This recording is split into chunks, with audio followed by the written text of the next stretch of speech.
ఈరోజు మనం ఆంధ్రప్రదేశ్ రాజకీయాల్లోని ఒక నియోజకవర్గం గురించి, జగ్గంపేట గురించి లోతుగా విశ్లేషించబోతున్నాం. 2024 ఎన్నికల్లో అక్కడ వచ్చిన ఫలితం అది కేవలం ఒక సంఖ్య కాదు. అది ప్రజల ఆకాంక్షలకు, వాళ్ల గొంతుకు అద్దం పడుతుంది. అసలీ తీర్పు మనకు పరిపాలన గురించి, ఓటర్ల నమ్మకం గురించి ఏం చెబుతోందో చూద్దాం. మ్యాప్లో చూస్తే జగ్గంపేట ఒక చిన్న ప్రాంతంలాగే కనిపించొచ్చు. కాని ఈరోజు ఈ నియోజకవర్గం కథ రాజకీయ జవాబుదారీతనం అనే ఒక పెద్ద జాతీయ చర్చకు కేంద్రంగా మారింది.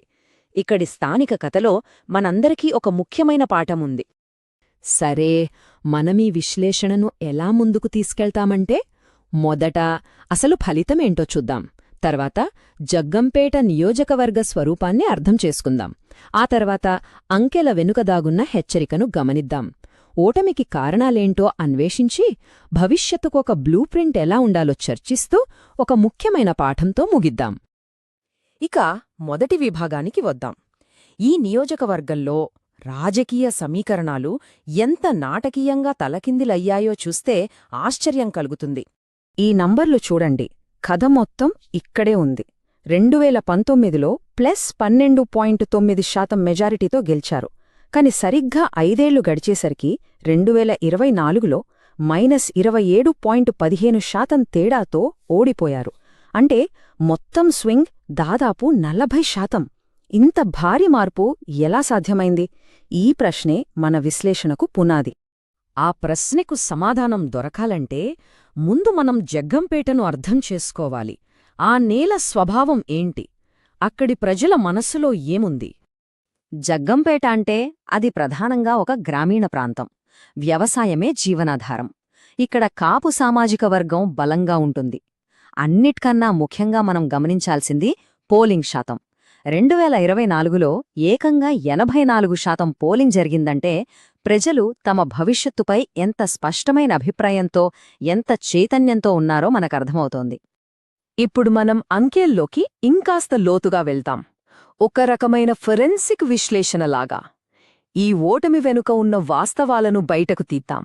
ఎందుకంటే డేటా ఎప్పుడూ నిజమే చెప్తుంది. 52,676. ఇది కేవలం ఓట్ల తేడా కాదు, ఇదొక బలమైన సందేశం.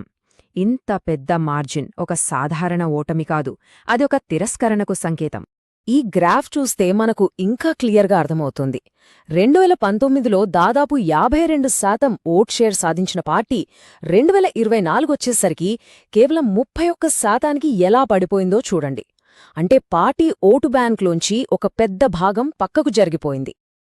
అంటే దీన్ని ఇంకోలా చెప్పాలంటే, గతంలో పార్టీని గెలిపించిన ప్రతి 3 ఓటర్లలో ఒకరు ఈసారి పార్టీకి దూరమయ్యారు.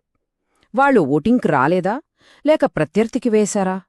కారణం ఏదైనా, గెలిపించిన కూటమిలో ఇంత పెద్ద చీలిక రావడమనేది చాలా తీవ్రంగా పరిగణించాల్సిన విషయం. సరే, ఇప్పటిదాకా ఏం జరిగిందో చూశాం. ఇప్పుడు అసలు విషయానికొద్దాం. అసలు ఎందుకిలా జరిగింది?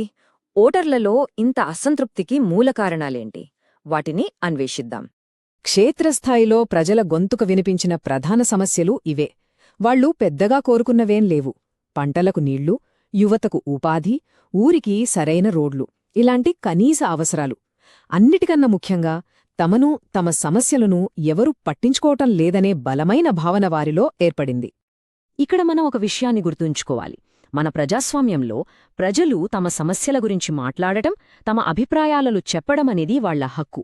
అది కేవలం విమర్శ కాదు, అది ప్రజాస్వామ్య ప్రక్రియలో భాగం, వాళ్ల ఆత్మగౌరవానికి సంబంధించిన విషయం కూడా. ఈ టేబుల్ చూస్తే మొత్తం పరిస్థితి మనకు ఒక్క చూపులో అర్థమవుతుంది. ఒకవైపు సంక్షేమం అనే బలం ఉన్నా, అభివృద్ధి లేకపోవడం అనే బలహీనత దాన్ని పూర్తిగా దెబ్బతీసింది. ఈ బలహీనతను ప్రతిపక్ష కూటమి అనే ముప్పు చాలా సమర్థవంతంగా వాడుకుంది. ఈ మొత్తం విశ్లేషణ మనకిచ్చే అతి పెద్ద గుణపాఠమిదే.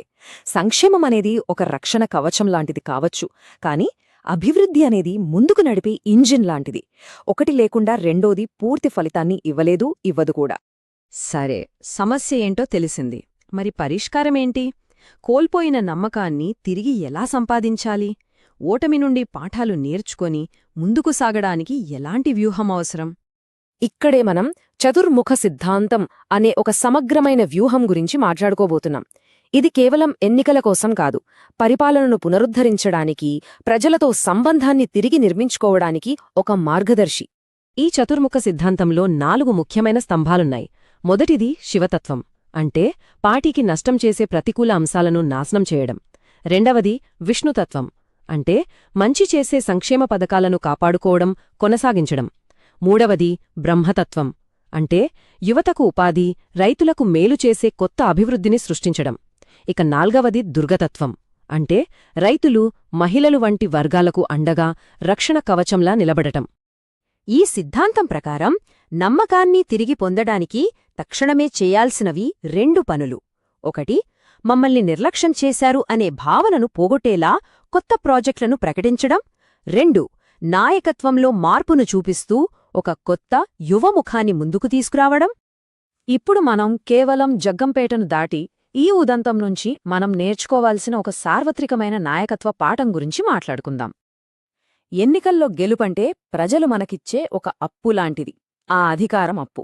దాన్ని 5 ఏళ్లపాటు అభివృద్ధి, గౌరవం, పనితీరు అనే వడ్డీతో సహా తీర్చాలి. లేదంటే ప్రజలు తమ నమ్మకాన్ని వెనక్కి తీసుకుంటారు. జగ్గంపేటలో జరిగింది ఖచ్చితంగా అదే.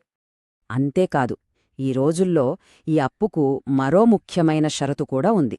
అదే పౌరుల వ్యక్తిగత సమాచార భద్రత.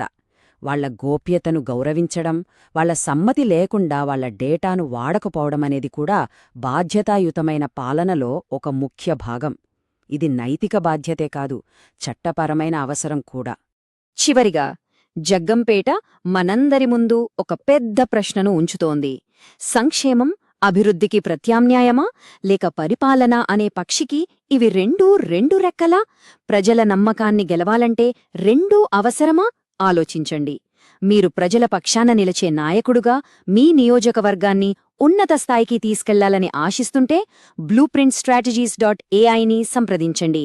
మా ఇమెయిల్ ఐడి mgr@blueprintstrategies.ai లేదా మా నంబర్ 08042041602కి కాల్ చేయండి. మా లక్ష్యం రాజకీయాలకు అతీతమైన ప్రయోజనం.